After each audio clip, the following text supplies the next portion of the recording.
چاگی سے bureau chief Shabbir Ahmad Mengal کی report کے مطابق دالبندین میں سابق سینٹ چیئرمین و ایم پی اے چاگی صادق خان سنجرانی کی ہدایت پر پاک فوج پاکستان زندہ باد ریلی نکالی گئی۔ ریلی کی قیادت ڈسٹرکٹ چیئرمین چاگی میر عبدالودود خان سنجرانی، وائس چیئرمین میر اسفندیار محمد زئی کر رہے تھے۔ ریلی میں ہزاروں افراد شریک، فضا پاک فوج پاکستان زندہ باد کے نعروں سے گونج اٹھی۔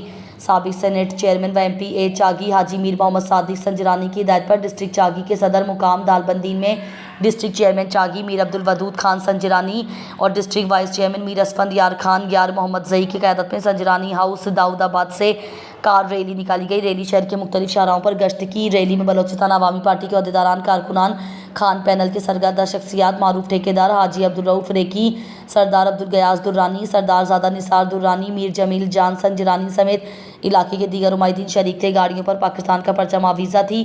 ریلی میں پاک فوج پاکستان کے حق میں نعرے لگائے گئے۔ ریلی میں 200 میٹر طویل پاکستانی پرچم بھی لوگوں نے پیدل اٹھا رکھا تھا۔ ڈسٹرکٹ چیئرمین چاگی میر عبدالودود خان سنجرانی نے کہا کہ پاکستان ہمارا ملک ہے، دالبندین کے عوام اپنے پاک فوج کے ساتھ ہیں۔ آج کی اس کار ریلی نے ثابت کر دیا کہ دالبندین کے عوام اپنے ملک سے محبت کرتے ہیں۔ ڈسٹرکٹ وائس چیئرمین میر اسفندیار خان یار محمد زئی نے کہا کہ آج کی کار ریلی ایک تاریخی ریلی ہے جس میں عوام کا شکر گزار ہوں۔ ریلی اس قدر طویل تھی جس کو واپس پہنچنے پر 3 گھنٹے لگے۔